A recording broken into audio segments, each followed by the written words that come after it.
Students, MPVTच्या online सिरीजमध्ये तुम्हा सर्वांचं स्वागत आहे। आज आपण केमिस्ट्रीचा तिसरा लेक्चर पाहणार आहोत। आपण चॅप्टर कुठला स्टार्ट केला होता तर some basic concept of the chemistry.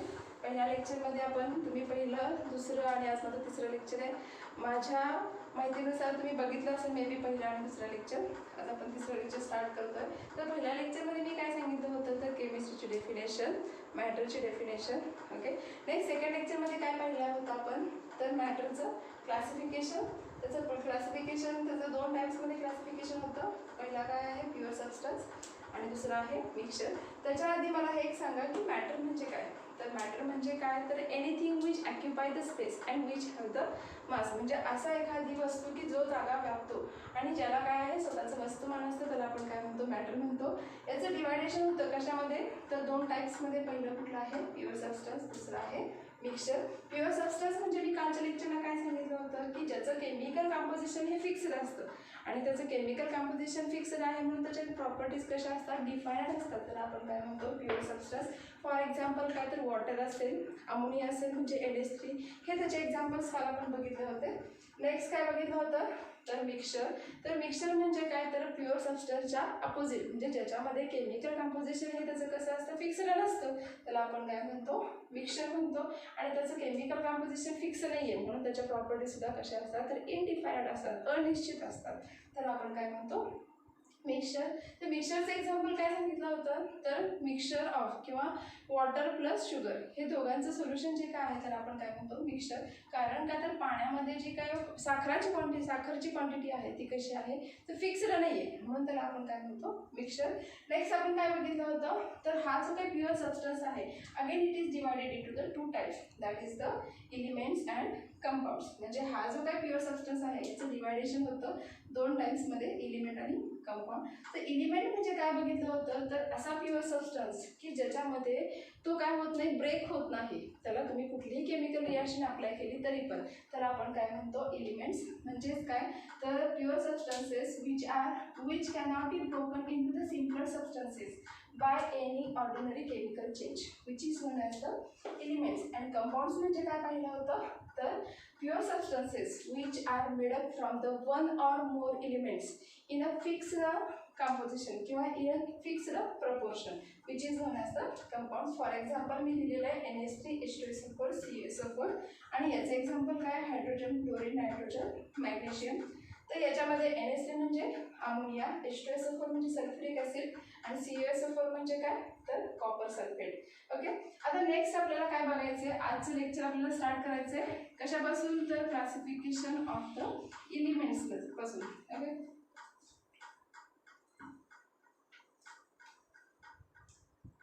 ते मी खोडते क्लासिफिकेशन ऑफ एलिमेंट्स। आता हा जो काही एलिमेंट्स आहे किंवा हे जे काही मूलद्रव्य आहे again it is divided into the three types. त्याचा पहिला टाइप कुठला आहे तर मेटल, दुसरा आहे non metal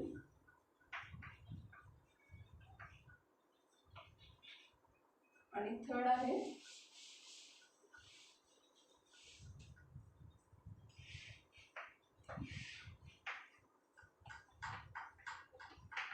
metalloids.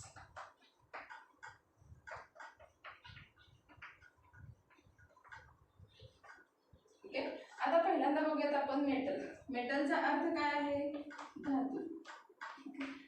Next non metal म्हणजे काय अधातू आणि मेटॅलॉइड्स म्हणजे काय तर धातू सदृश्य।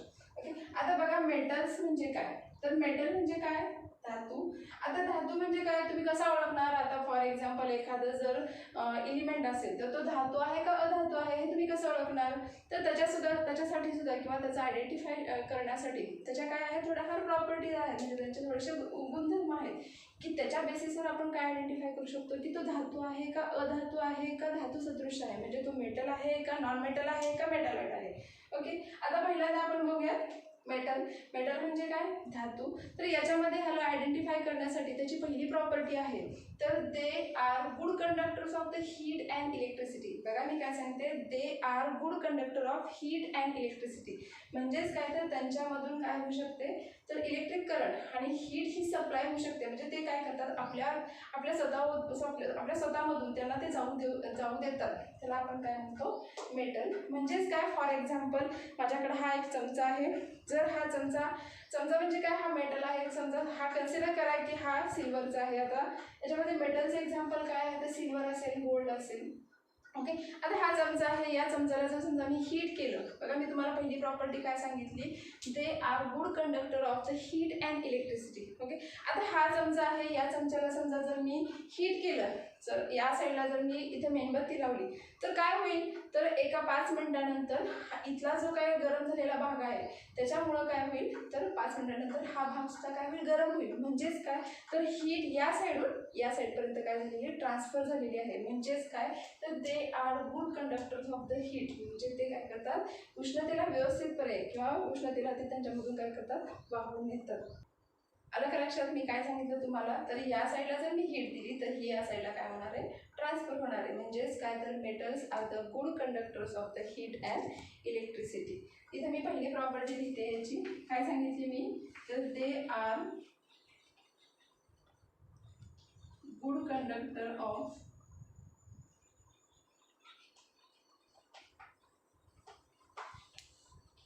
Heat and electricity. ओके, आता ह्याची नेक्स्ट प्रॉपर्टी काय आहे, तर दे हॅव द लस्टर. आता बघा मी काय म्हणलं, दे हॅव द लस्टर. म्हणजे लस्टर म्हणजे काय, तर चकाकी असणे. तर जे काही सगळे मेटल्स आहेत त्यांना काय असते, चकाकी असते. फॉर एक्झाम्पल गोल्ड असेल, सिल्वर असेल, तर सोडियम असेल, हे सगळे काय आहेत, तर धातू आहेत की ज्यांना काय असते, चकाकी असते. तर सेकंड प्रॉपर्टी काय आहे, तर दे हॅव किंवा दे have luster property. They have luster property. Okay.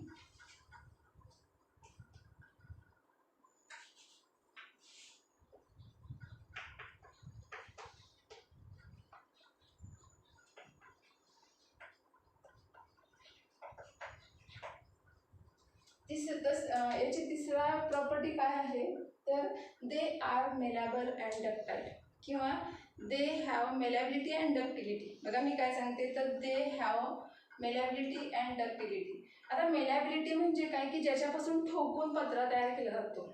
आणि डक्टिलिटी म्हणजे काय, की ज्यांच्यापासून ओढून ताणून तार तयार केली जाते. बघा मी काय सांगते, तर दे आर मेलॅबल. मेलॅबिलिटी म्हणजे काय, तर वर्धनीयता. त्याची डेफिनेशन काय बघा, तुम्ही कदाचित शिकला पण असाल, पण तरी पण मी तुम्हाला सांगते. तर मेलॅबिलिटी म्हणजे काय, तर मेलॅबिलिटी म्हणजे काय, तर असे मेटल्स की ज्यांच्यापासून ठोकून तुम्ही काय करू शकता, पत्रा तयार करू शकता किंवा शीट्स तयार करू शकता विदाउट ब्रेकिंग अँड क्रॅकिंग. म्हणजे तो न तुटता किंवा तो न क्रॅक होता, तर आपण काय म्हणतो, मेलॅबिलिटी. सगळ्यांनी डेफिनेशन लिहून घ्यायची. तर डेफिनेशन काय आहे, तर the metals which have ability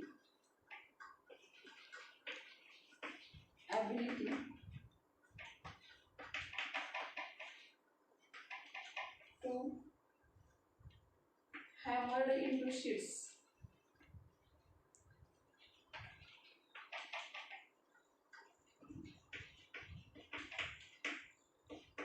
without breaking.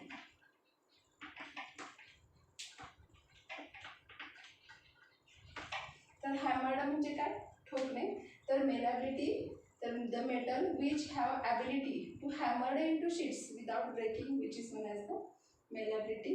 म्हणजे मेटलची अशी प्रॉपर्टी किंवा मेटलची अशी कॅपॅसिटी की ज्याच्यापासून आपण तुम्ही काय करू शकता, त्याच्यापासून ठोकून पत्रा तयार करू शकतो, तर आपण काय म्हणतो, मेलॅबिलिटी. आणि डक्टिलिटी म्हणजे काय, तर तन्यता. तर एखाद्या मेटलची अशी ॲबिलिटी की ज्याच्यापासून तुम्ही काय करू शकता, ओढून त्याच्यापासून तार तयार करू शकता, त्याला आपण काय म्हणतो, डक्टिलिटी. तर सेम डेफिनेशन अशीच आहे, the metal which have ability. हॅमर्डच्या ऐवजी तिथं फक्त काय येईल, to drawn into wire. इथं फक्त काय येईल, drawn into wire without breaking and cracking which is known as the ductility. Okay, definition काय आहे? The metal which have ability to drawn into wire without breaking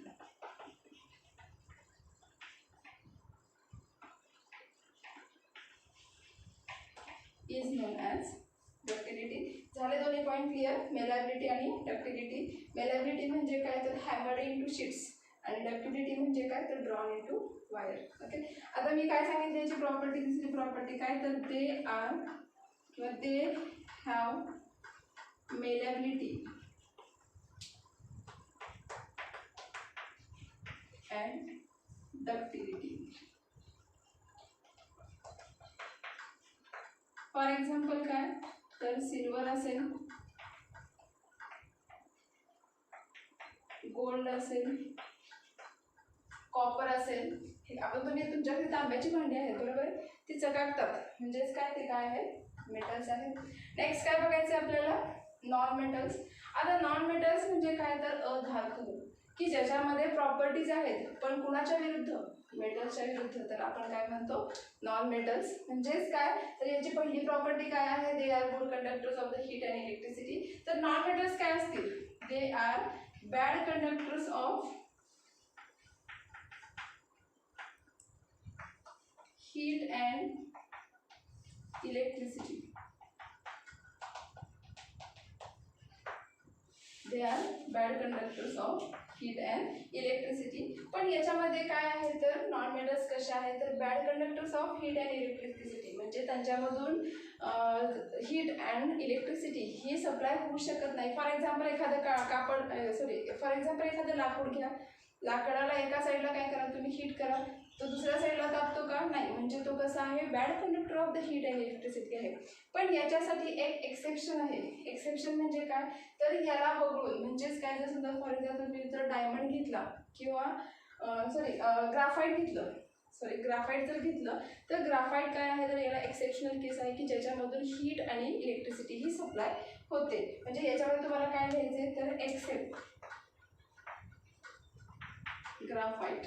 graphite हा काय आहे तर एक नॉन मेटल आहे पण त्याच्यामधून काय होते तर हीट अँड इलेक्ट्रिसिटी ही सप्लाय होते. ओके, नेक्स्ट प्रॉपर्टी काय आहे? इथे काय लिहिले मी? They have lustre property. म्हणजे त्यांना चकाकी हा गुणधर्म असतो. पण अधातूंना, आता लाकूड तुम्हाला चकाकताना दिसतं का? नाही दिसत. म्हणजेच काय तर नॉन मेटल्स कसे असतात? लस्टर प्रॉपर्टी नसते. तर दे डू नॉट हॅव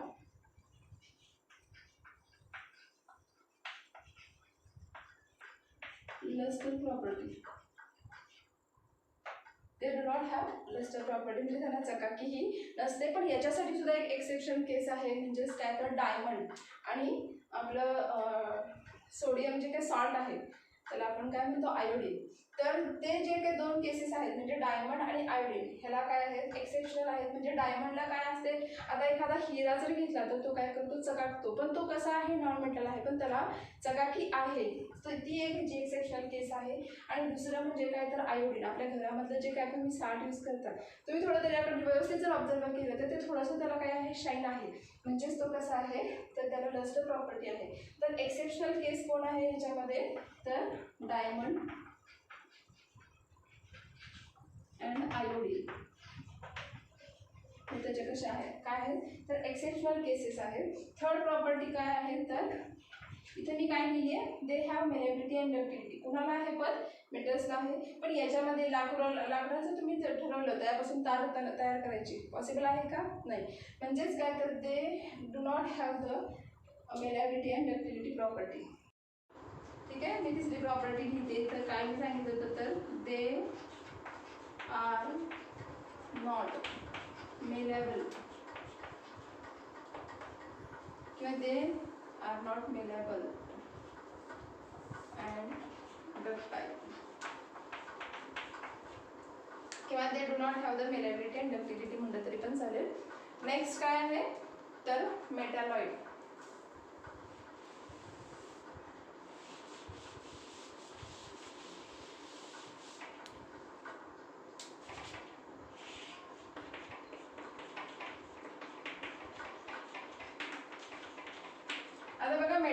मेटलाइट्स म्हणजे काय की ज्याच्यामध्ये दोन्ही प्रॉपर्टीज असतात. म्हणजे काय तर मेटल्सच्या पण प्रॉपर्टीज असतात, नॉन मेटल्सच्या पण प्रॉपर्टीज असतात, त्याला आपण काय म्हणतो मेटलाइट म्हणतो. म्हणजे याची व्याख्या काय सांगता येईल आपल्याला, तर असे those metals which have the intermediate properties between the metal and non metal.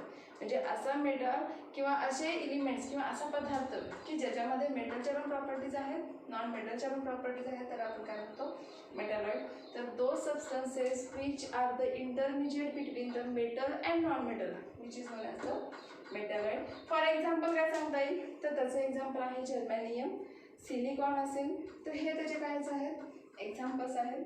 तर डेफिनेशन काय सांगितली मी, तर दो सबस्टन्सेस तुम्ही लिहायची माझ्यासोबत, those substances which are the intermediate between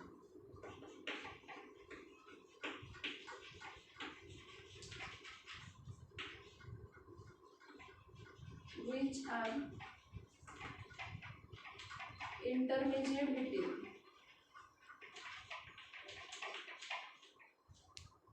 between metal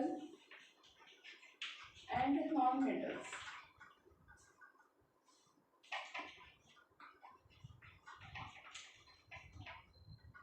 Which is known as the metallites.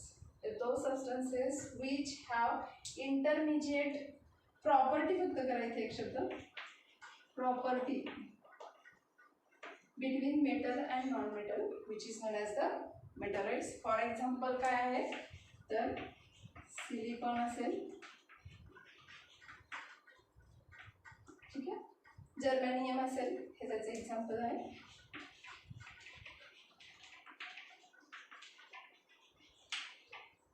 आता हे सिलिकॉन, जर्मेनियम हे पिरियडिक टेबलमध्ये एलिमेंट्स आहेत, ते तुमच्यासाठी कदाचित नवीन असतील, पण ते आपण पिरियडिक टेबलमध्ये बघताना पुढं डे बाय डे आपल्याला काय करायचं आहे, पिरियडिक टेबलचा पण आपल्याला स्टडी करायचा आहे. त्यावेळेस तुम्हाला समजून जाईल की सिलिकॉन आणि जर्मेनियम काय आहे ते.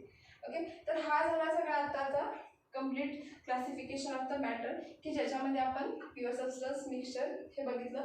आता सॉरी फक्त एलिमेंटचं क्लासिफिकेशन बघितलं. आता आपल्याला काय बघायचं आहे, मिक्सचरचं क्लासिफिकेशन. ओके, आता मिक्सचर्स म्हणजे काय बघा, मी डेफिनेशन ऑलरेडी हे सगळं मी पुसते, तुम्ही सगळ्यांनी काय करायचं आहे, तर हे जे काही सगळं क्लासिफिकेशन आहे प्युअर सबस्टन्सेस, मिक्सचर, कारण की काल थोडासा मी सांगितलं होतं लिहायला होमवर्क, तर एलिमेंट्स आणि कंपाऊंड्सपर्यंत तुम्ही कंप्लीट केलेले. आज हे एलिमेंट्स आणि ते मिक्सचर पूर्ण करायचं आहे, तिथं मी आता सुद्धा पुसते.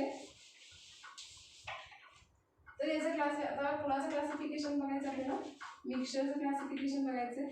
हा जो काही मिक्सचर आहे it is again divided into the two types. याचं दोन टाइप्समध्ये क्लासिफिकेशन होतं. पहिला टाइप आहे होमोजिनियस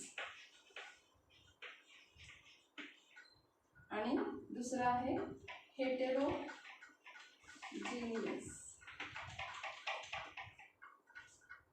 आता बघा होमोजिनियस आणि हेटेरो.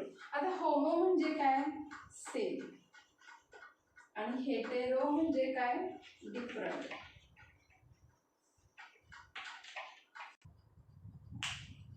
ठीक आहे, तर होमो म्हणजे काय, सेम, हेटेरो म्हणजे काय, डिफरंट. आता बघा आपल्याला काय बघायचं, तर होमोजिनियस आणि हेटेरोजिनियस या दोघांचं एक्सप्लेनेशन बघायचं.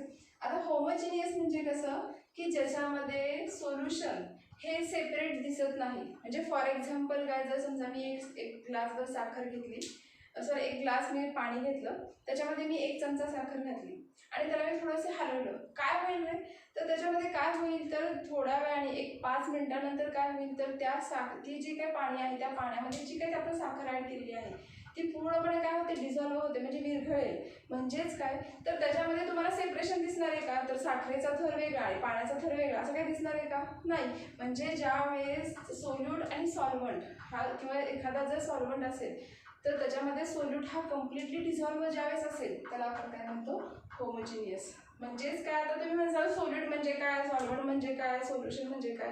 आता सोल्यूट म्हणजे काय बघा, एका सोप्या भाषेमध्ये जर लक्षात ठेवायचं असेल तर ज्या वेळेस तुम्ही एखादा पदार्थ हा कमी क्वांटिटीमध्ये यूज करता, कशामध्ये, सॉल्व्हंटमध्ये, तर त्याला आपण काय म्हणतो, सोल्यूट म्हणतो. म्हणजेच काय, तर समजा मी 1 ग्लास पाणी घेतलं, त्याच्यामध्ये मी साखर किती टाकते, 1च चमचा टाकते किंवा तुम्ही 4 चमचे टाका, पण पाण्यापेक्षा त्याची क्वांटिटी कशी आहे, कमीच आहे, म्हणजे तो काय झाला, सोल्यूट झाला. ओके. आणि सॉल्व्हंट म्हणजे काय मग आता, तर सॉल्व्हंट म्हणजे काय, तर जो जास्त क्वांटिटीमध्ये यूज करतो आपण त्याला आपण काय म्हणतो, सॉल्व्हंट. आणि ज्यावेळेस सोल्यूट आणि सॉल्व्हंट ह्या दोघांपासून एक मिश्रण तयार होतं त्याला आपण काय म्हणतो, सोल्युशन. बघा मी काय काय सांगितलं, तर सोल्यूट म्हणजे काय, जो कमी क्वांटिटीमध्ये यूज केला जातो किंवा सोल्युशनमध्ये ज्याची क्वांटिटी ही कमी असते त्याला आपण म्हणतो सोल्यूट. सॉल्व्हंट म्हणजे काय, तर सोल्युशनमध्ये ज्याची क्वांटिटी ही जास्त असते त्याला आपण म्हणतो सॉल्व्हंट. पण तर सोल्युशन कशाला म्हणायचं, तर ज्यावेळेस सोल्यूट आणि सॉल्व्हंट ह्या दोघांचं पण एक मिश्रण तयार होतं त्याला आपण काय म्हणतो, सोल्युशन असं म्हणतो. आता हे सगळे जे काही मी तुम्हाला सांगितलं आहे ते मी एक्झाम्पलद्वारे दाखवते तुम्हाला. बघा फॉर एक्झाम्पल हा एक मी बीकर आहे, त्या बीकरमध्ये मी काय घेतले, वॉटर घेतले.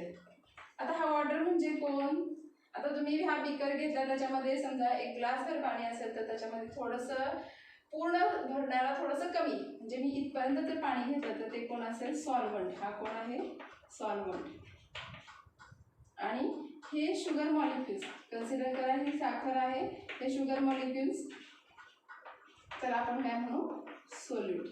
अजून एक मेथड लक्षात ठेवण्याची आहे की सोल्यूट आणि सॉल्व्हंट तुम्ही कसं आयडेंटिफाय करायचा, तर सोल्यूट म्हणजे काय, की जो विरघळतो. बघा मी काय सांगते, तर सोल्यूट म्हणजे काय, जो विरघळतो, किंवा सोल्यूट म्हणजे काय, जो कमी क्वांटिटीमध्ये असतो. आणि सॉल्व्हंट म्हणजे काय, तर विरघळून घेणारा. आता जर समजा मी या सॉल्व्हंटमध्ये हा सोल्यूट जर ॲड केला तर हा सॉल्व्हंट काय करतो, म्हणजे हे पाणी काय करतं, ते साखरेला आपल्या स्वतःमध्ये काय करतं, विरघळून घेतं. म्हणजे काय, तर सॉल्व्हंट म्हणजे काय, जो विरघळून घेतो किंवा जो जास्त क्वांटिटीमध्ये असतो तर आपण काय म्हणतो, सॉल्व्हंट म्हणतो. म्हणजे याच्यापासून जर जे काही मिश्रण तयार होईल त्याच्यामध्ये तुम्हाला सेपरेशन दिसणार आहे का, नाही. म्हणजे याच्यामध्ये साखर किंवा ह्याच्यामध्ये जे काही वॉटर असेल त्याचं तुम्हाला सेपरेशन दिसणार आहे का, नाही. म्हणजे हे थ्रू आउट सोल्युशन कसं असणार आहे, एकच असणार आहे, तर आपण काय म्हणतो, होमोजिनियस सोल्युशन. बघा मी काय सांगते, जेव्हा सोल्यूट हा सॉल्व्हंटमध्ये डिझॉल्व्ह होतो टोटली, तर त्याचं सेपरेशन ज्यावेळेस दिसत नसतं त्याला आपण काय म्हणतो, होमोजिनियस म्हणतो. तर डेफिनेशन काय सांगता येईल, तर in homogeneous mixture, in homogeneous mixture constituent particles mixed throughout its bulk. बघा मी काय सांगितलं, तर constituent in homogeneous mixture constituent particles remains mixed throughout its bulk which is known as the homogeneous mixture. ही definition जी काय आहे तुमच्या टेक्स्टबुकमध्ये आहे.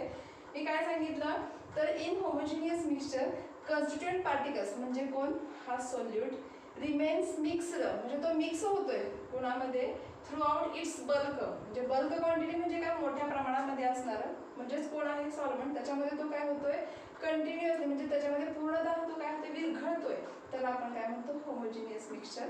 ओके. मी डेफिनेशन काय सांगितली लिहिते.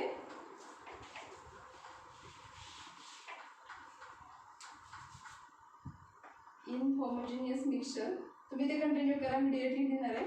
In homogeneous mixture constituent particle remain mixed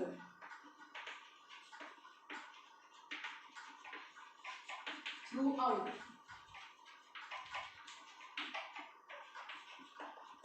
its bulk is known as homogeneous mixture. इथं काय लिहायचं तुम्हाला सुरुवातीला, in homogeneous mixture constituent particles remains mixed throughout its bulk which is known as homogeneous mixture. आता हा जो काय मी तुम्हाला छोटासा जो काय एक्झाम्पल सांगितलं होतं ते आपण त्याच्यावर काय करूयात, एक्सपेरिमेंट करूयात. एक्सपेरिमेंट बघायचं आपल्याला. हा लगेचच काय आहे, तर माझ्या हातामध्ये 1 ग्लासभर पाणी आहे, 1 ग्लास म्हणण्यापेक्षा थोडंसं कमी एवढं पाणी आहे. माझ्या हातामध्ये काय आहे, तर साखर ही आहे. ही जी काही साखर आहे, दिसते सगळ्यांना साखर, तर ही जी काही साखर आहे मी काय करते, याच्यामध्ये थोडीशी मिक्स करते. म्हणजे हा जो काही पाणी आहे, 1 ग्लास भरून पाणी किंवा अर्धा ग्लास भरून पाणी, ते काय आहे, तर सॉल्व्हंट आहे. हा माझ्या हातामध्ये काय आहे, सोल्यूट आहे. याला मी काय करते, मिक्स करते. मी तुम्हाला काय सांगितलं, होमोजिनियस म्हणजे काय, जे थ्रू आउट द मिक्स्ड होतं. म्हणजे सोल्यूट हा सॉल्व्हंटमध्ये काय होतो, मिक्स होतो, तर आपण काय म्हणतो, सोल्युशन म्हणतो. सॉरी, होमोजिनियस सोल्युशन म्हणतो. एक 5 मिनिटं स्टर केल्यानंतर काय होणार आहे, कम्प्लिटली डिझॉल्व्ह होणार आहे. आणि जरी समजा माझ्याकडे इतका वेळ नाही झाला डिझॉल्व्ह करायचा, तुम्ही हा एक्सपेरिमेंट स्वतः घरी तयार करून बघायचं आहे. तुम्हाला तो त्याच्यामध्ये तुम्हाला ऑब्झर्वेशन दिसेल की ही जी काही सोल्यूट आहे, म्हणजे याच्यामध्ये जो काही साखर आहे, ही कम्प्लिटली या पाण्यामध्ये काय होणार आहे, डिझॉल्व्ह होणार आहे. ओके, तर हे झालं कोणासाठी, होमोजिनियससाठी.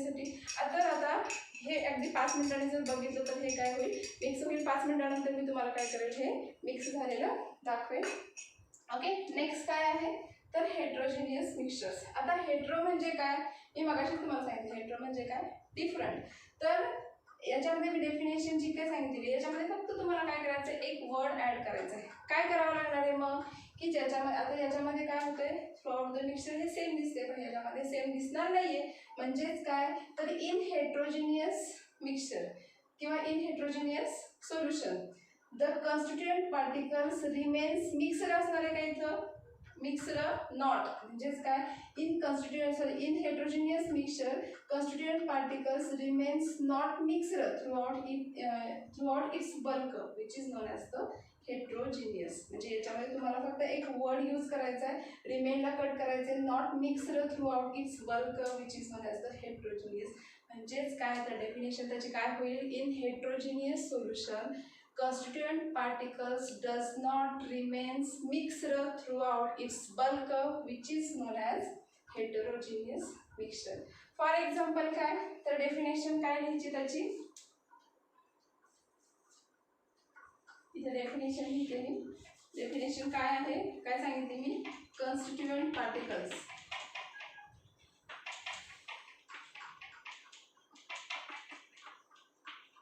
Does not mixed throughout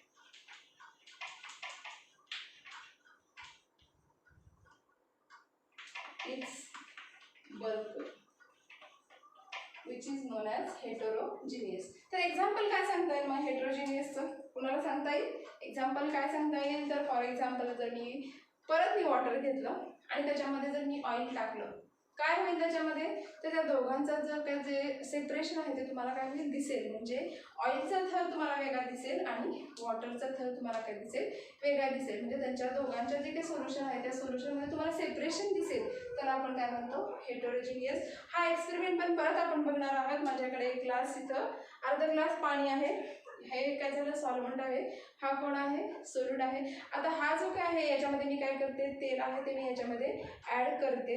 okay, काय होतं ह्याच्यामध्ये, ज्यावेळेस मी याच्यामध्ये ह्या सॉल्व्हंटमध्ये जर तेल ॲड केलं, म्हणजे ऑइल जर ॲड केलं, तर त्याच्यामध्ये काय झालं, तर याच्यामध्ये हा सॉल्व्हंट जो काय आहे याचं सेपरेशन आहे आणि हा जो काही सोल्यूट आहे तो पण काय आहे, सेपरेट आहे.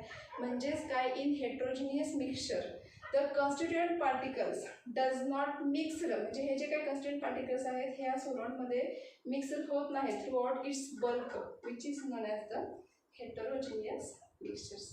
ओके, तर हे झालं आपलं पूर्ण क्लासिफिकेशन कुणाचं, तर मॅटरचं. तर हा तुमचा एक होमवर्क आहे. तर हे पूर्ण क्लासिफिकेशन तुम्ही काय करायचे, परत होमवर्क म्हणून लिहायचे, परत मला तुम्ही माझ्या व्हॉट्सअप नंबरला सेंड करायचे. आणि काल पण बऱ्याच मुलांनी मला पाठवलं होमवर्क, फार छान रीतीने केलेलं आहे. तर असंच तुम्ही जर करत राहिला तर तुम्ही केमिस्ट्री हा सब्जेक्टमध्ये एक्सलंट होसाल, एवढंच मी सांगते. ओके, तर तुम्हाला सगळ्यांना होमवर्क हा करायचा आहे. आजचं लेक्चर आपण आज इथंच थांबूयात. उद्या परत आपण नेक्स्ट लेक्चरला भेटूयात. तुम्ही सगळ्यांनी होमवर्क करायचा आहे. थँक्यू.